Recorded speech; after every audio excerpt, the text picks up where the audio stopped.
জায়েজের ভেতরে নিকৃষ্ট জায়েজ দুইটা। আল্লাহর রাসূল বলেন, ক্বালা রাসূলুল্লাহি সাল্লাল্লাহু আলাইহি ওয়াসাল্লাম, আবগাযুল হালালি ইনদাল্লাহি ইসনান, আবগাযুল হালালি ইনদাল্লাহি ইসনান, আসওয়ালু ওয়াত তালাক। আল্লাহর রাসূল বলেন, আল্লাহ পাকের কাছে নিকৃষ্ট জায়েজ হলো দুইটা জিনিস। দুইটা জিনিস আল্লাহ পাকের কাছে জায়েজ হিসাবে নিকৃষ্ট জায়েজ দুইটা জিনিস। জায়েজ, কিন্তু জায়েজের ভিতরে সবচেয়ে নিকৃষ্টতম জায়েজ দুটি বস্তু নিকৃষ্ট জায়েজ। একটা জায়েজ হলো মানুষের কাছে মানুষ হয়ে ভিক পাতা, হাত পাতা, মানুষের কাছে সওয়াল করা,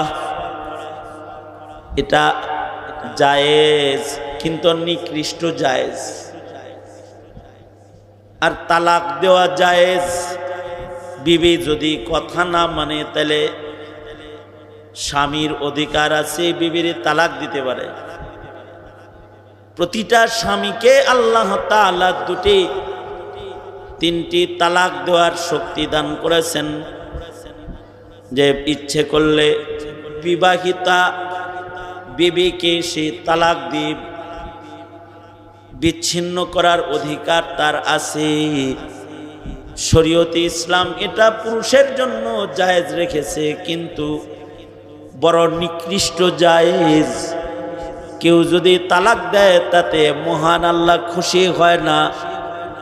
যদি বিবি বদমেজাজও হয় তারপরেও যদি তালাক না দেয় তো মহান আল্লাহ খুশি হয়। মনে করেন বউ কথা শোনে না, মন চায় তালাক দিয়ে দিতে, কিন্তু রকমারি ভালো কিছু দিককে সামনে রেখে সবর করতে থাকা, তালাক না দেওয়া, এইটা আল্লাহর পছন্দ।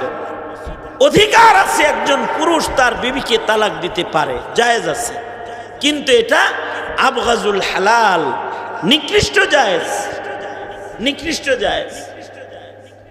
বিবি যদি জালেমাও হয় তারপরেও যদি বিবিকে ধৈর্য সহকারে কোনো স্বামী বরণ করতে থাকে তাহলে আল্লাহ তাআলা বান্দার উপরে খুশি হয়।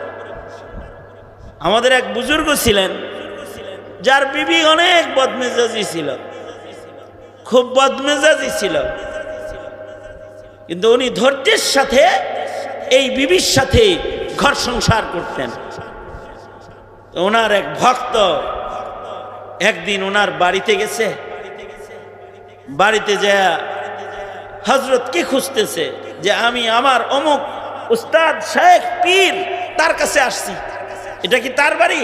তো ঘরের ভেতর থেকে বিবি গরম স্বরে যে আগন্তুক তাকে বলতেছে, লোক আর পাইছো না পীর বানতে বা উস্তাদ বানাইতে, এই মগার কাছে নি মুরিদ হইছ অথবা তাকে নি উস্তাদ বানাইছো?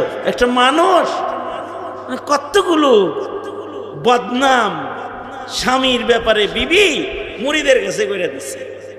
এই ভক্ত মুরিদ নিরাশ হয়ে, হায় রে হুজুর রে কত বড় বুজুর্গ মনে করে তার কাছে মুরিদ হইছিলাম, আর এ তো দেখি নিজের ঘরের কাছেই ভালো না। অথচ আল্লাহর রাসূল বলেছেন তোমাদের মধ্যে যারা বিবির কাছে ভালো তারা আল্লাহর কাছে ভালো। এই বুজুর্গ তো তার বউয়ের কাছেই ভালো না, রাগ হয়ে গেছে, মন খারাপ করে যাইতেছে।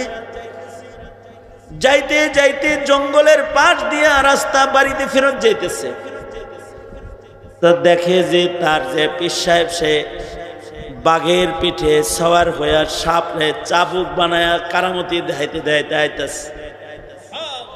মানে বাঘের পিঠে সওয়ার হইছে আর সাপরে কারামতি, সাপরে চাবুক বানাইছে।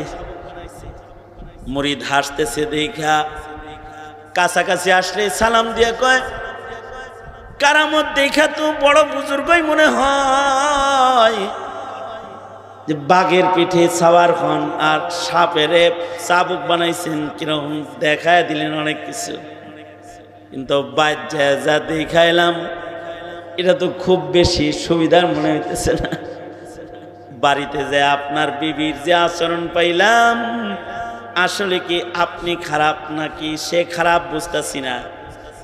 পীর সাহেব বলে, গারনা সবরম মি কাশিদে বারেজন কায় কাশিদে শেরে নরবে গারে মন।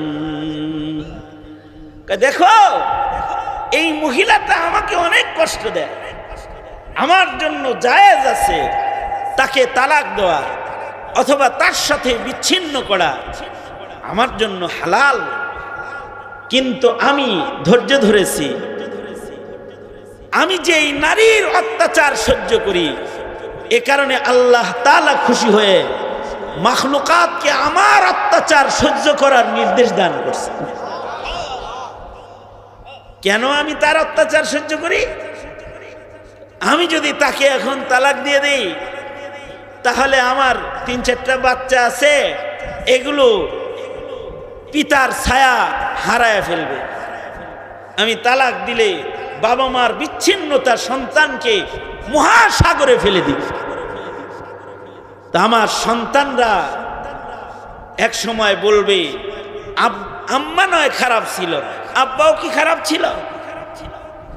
মা নয় দজ্জাল ছিল, বাবাও কি দজ্জাল ছিল? আব্বা কি আমাদের চেহারার দিকে তাকায়া মারে একটু মাইনে নিতে পারলো না? 1 নাম্বার।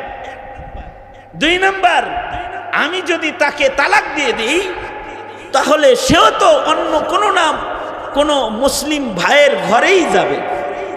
আর প্রকৃত মুমিন হলো সে যে তার ভাইয়ের জন্য, নিজের জন্য যেটা পছন্দ করে, ভাইয়ের জন্য এটা পছন্দ করে, নিজের জন্য যেটা অপছন্দ করে, পরের জন্য এটা অপছন্দ করে। সুতরাং আমি মুমিন হিসাবে আমি যেরকম একটা ভালো বউ চাই আর খারাপ বউ থেকে পানাহ চাই, আমার ভাইও তো খারাপ বউ না পাক এটা আমি চাই। তাই আমি চাই এই নারী আমাকেই কষ্ট দেখ, আমার আরেকজন মুসলমান ভাইকে কষ্ট না দেখ। আল্লাহু আকবার কবির। এ কারণে হ্যাঁ এই বদ আচরণগুলো সব আমি বরদাস্ত করতে থাকি। 3 নাম্বার হলো মানুষের হৃদয়ের মালিক মহান আল্লাহ। মহান আল্লাহ যদি আমার বিবির হৃদয়কে পরিবর্তন করে দেন, তাহলে সে আমার ভক্ত হয়ে যাইতে পারে। কারণ দিল ঘুরানকে, জোরে আওয়াজ করে বলেন দিল কার হাতে? আরো জোরে করে বলেন দিল কার হাতে? দিল আল্লাহর হাতে। আল্লাহ যদি কারোর দিল কোনো দিকে ঘুরায় দেয়, তাহলে মহান আল্লাহ দিল ঘুরায় দিলে মুহূর্তের মধ্যে সে আমার ভক্ত হয়ে যেতে পারে। এ কারণে আমি আল্লাহর কাছে তার জন্য দোয়া করতেছি। হতে পারে মহান আল্লাহ আমার দোয়ার বরকতে তার শক্ত দিলকে নরম বানায় দিবে। কারণ দোয়ার দ্বারা শক্ত দিল নরম হয়। দোয়ার দ্বারাই আল্লাহ পাকের কাছে দোয়া করলে মানুষের দিলও ঘুরে যায়। এ কারণে আমি দোয়া করতেছি মহান আল্লাহ যেন তার হৃদয়ে আমার মোহাব্বত দান করে, আর তাকে যেন আল্লাহ তাআলা আমার অনুগত বানায় দেয়। ইতিহাস লেখে এর কিছুদিন পরে আল্লাহ তাআলা এই মহিলাকেও এত নেককার বানাইছে যে জীবনের শেষ ভাগে এই মহিলা এই বুজুর্গের শেষ নিঃশ্বাস পর্যন্ত ব্যাপক খেদমত আঞ্জাম দান করেছে। অথচ এক সময় কি করছে? অত্যাচার করেছে। সুতরাং মানুষের দিল তো ঘুরে যেতে পারে। এ কারণে অধৈর্য হয়ে অল্পেই কেউ কাউকে তালাক দিয়ে দেখ, এটা আল্লাহ তাআলা চান না। জায়েজ আছে, কিন্তু আবগাজ তরিকার জায়েজ, নিকৃষ্ট জায়েজ। ধৈর্য ধরা আল্লাহ পাকের পছন্দ। আবগাজুল হালাল, হালাল কাম বটে কিন্তু বড় নিকৃষ্ট হালাল কাজ, নিকৃষ্ট হালাল। এখন তো